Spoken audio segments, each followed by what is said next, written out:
I was going to make pizza sauce yesterday, but then Colby ended up having to go to Alaska on a last-minute work trip.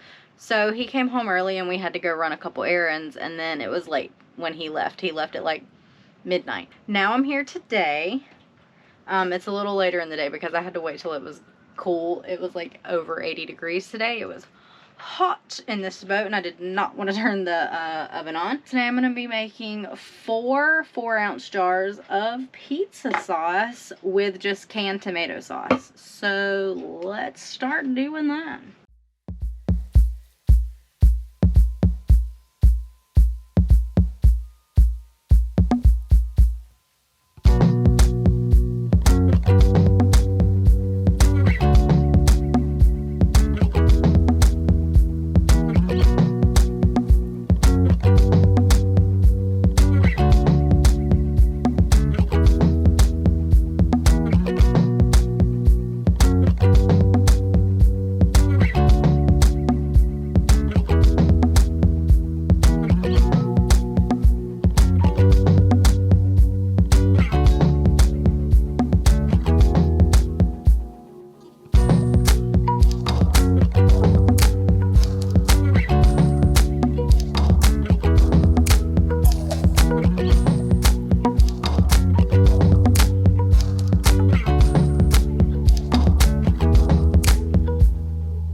And these are water bath canned for 35 minutes. Good afternoon. I got back from my emergency trip to Alaska. Ooh, what are we, 3 weeks away? 3 weeks away from my leave date? 2.5 weeks? Just come up way too fast. Bit stressful. That's okay. We'll get through it. Anyway, today is AIS day. So, a while back, I ran a GPS cable. It's not coming out there, but it's going back behind and down here. And it's going to go back through here, and back over to the AIS on the port side of the boat. So I got the end, I got to feed it over there along with the AIS antenna cable and along with the data cable coming from the Raymarine plotter. We hooked up with GPS to the radio for DSC calling. And then I'm going to wire up a switch because right now the Raymarine is receiving AIS from the radio, which is fine. But since I have an AIS system, I'm going to have it receive AIS through the AIS system, the FA100 I think, or the FA50, whatever I have, I can't remember. But I want to put in a switch so I can switch between those two data options, between the AIS FA50 and between the radio AIS receiver. Just in case one fails, I can easily switch over to the other one. That's my idea. Turn my head for 1 minute, and what do we see down there? Can you see that? Can you see that? Hey, Took! Do I see your tail?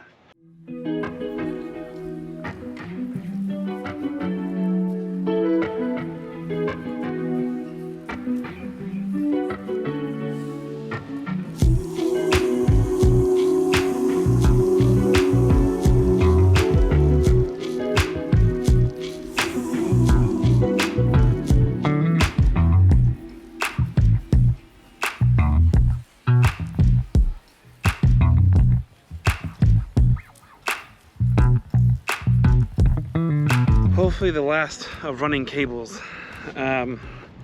So I think we've already showed you the radar, we've already showed you the nav pod. I just reinforced the deck this last weekend. Today I have our iridium antenna. I've got to mount it somewhere over here. I'm not too worried about mounting a location right now. But what I have to do is run the cable. And if you look back here, that's going to be the best place to run the cable. I have a gooseneck right there, which goes up, down here, it'll be ran underneath all the way back to the electronic station where the iridium will be mounted. And then the antenna can be mounted anywhere up over here. I'll find a place, I'm not worried about it. But anyway, I gotta run that cable, and that's what I'm gonna be doing. And I brought a little extra help. And you know, I never thought I would have used this stuff, but I used it once and now I swear by it. Clear Glide. It's just lubricant, but for cables. And it works like a charm. So I'm gonna give it a shot on my boat.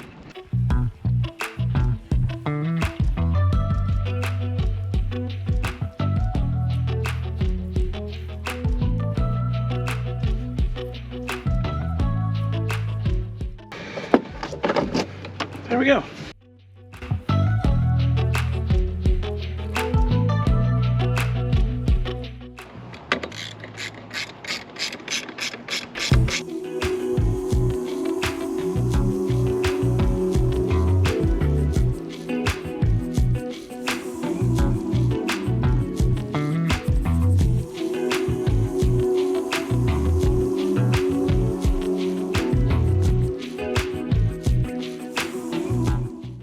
Can I help you?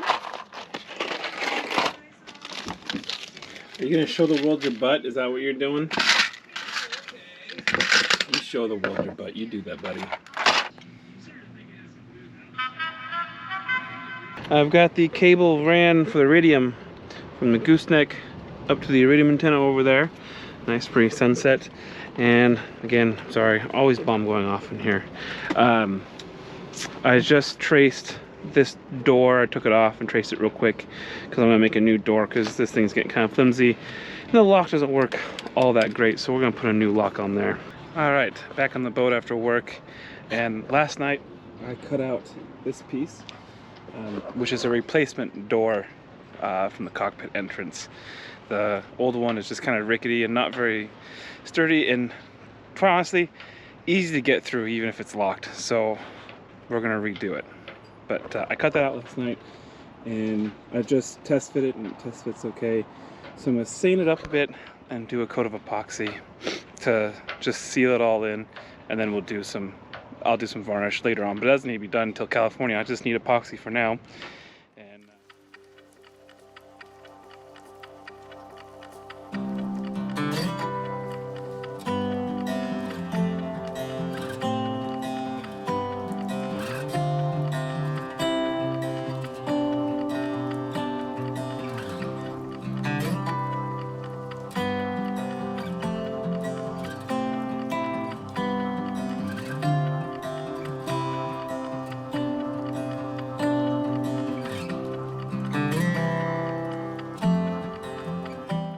so I got the what is it called, the entranceway door, all epoxied, it's all encapsulated, and it fits perfectly in the opening. And I fixed the hinges. So these are carriage bolts, you can't undo them, and these I know are their Phillips head, but there's no way anyone could do that by hand. You'd have to have a tool, a power tool to get those out, because they're deep screws, and they were tough to get in. I had to use a power tool to get them in, and I'm gonna have to use a power tool to get them out. But anyway, so this is the door, and I did something kind of nice with this one. I mimicked what the old door was, because I liked the windows and everything, so I kept that, except I put bug netting in here so that we can have it open and air can get through, and we can close the door and keep the cats in, but also keeps the bugs out. And all it is just sandwiched. This netting is just sandwiched between the trim and the door itself.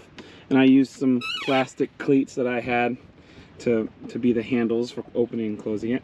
And the other smart thing I thought, I reused these from the old door, these pieces, because they fit the plastic windows.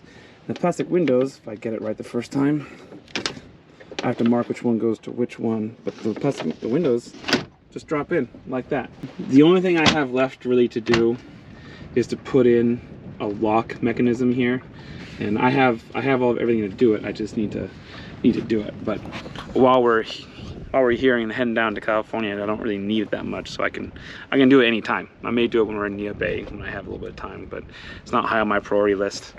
But yeah, so that's the door. Today is going to be a very long canning day. I don't remember the last clip I filmed. I think it was maybe the chili. But anyways, today I'm gonna can hot sauce. I'm gonna hopefully can beef stew, which will probably end up being our dinner tonight as well. And we picked up something that I've never heard of. PCC had gooseberries in stock. Never heard of a gooseberry. Don't know what a gooseberry is. Heard of gooseberry jam though. So I guess I have heard of gooseberries. Anyways, so looked it up.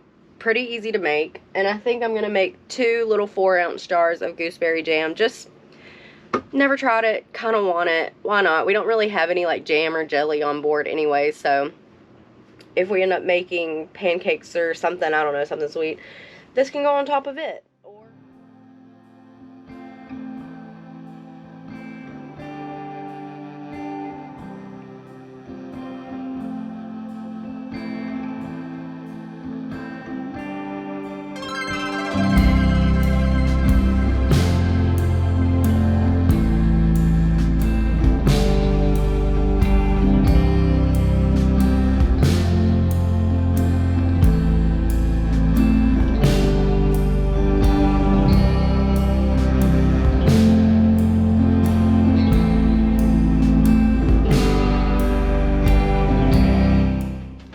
So I apparently only have enough to can 1 4-ounce jar, which is honestly fine.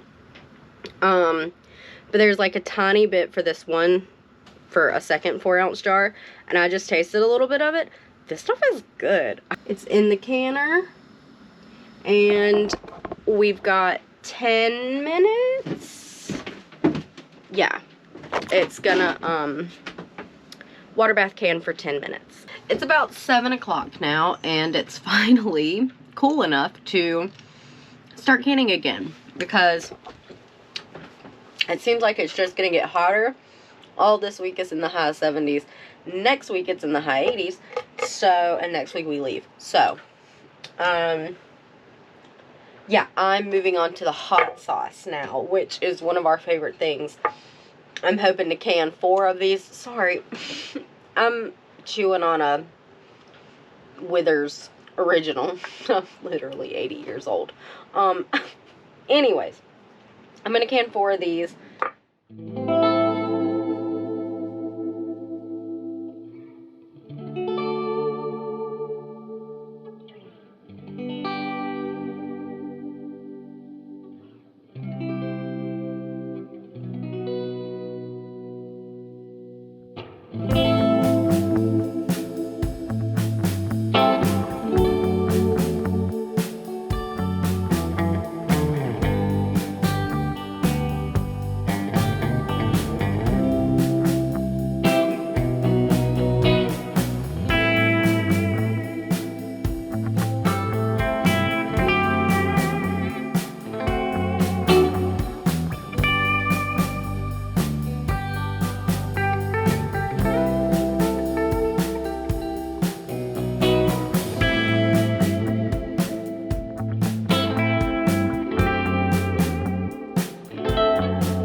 Last day of canning today. I'm gonna can 1 16-ounce jar of beef stew, and then this is also going to be our dinner for tonight.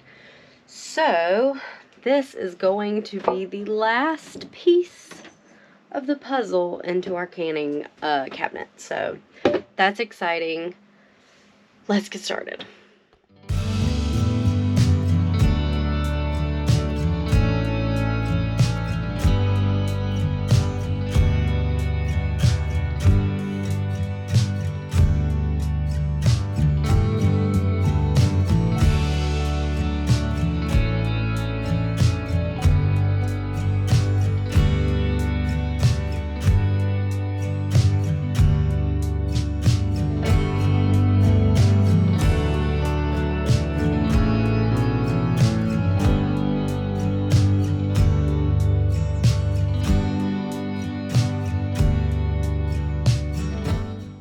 So the beef stew was canned, and now it is living in its home until we eat it in our can cabinet. And I think that's probably it for this video. Next week is pretty exciting because we're officially pushing off the dock and actually becoming cruisers, which feels a little weird. Yeah, a little scary, but exciting. So see you next week for that. And if you like this video, please like and subscribe. It would mean a lot to us. And yeah, bye.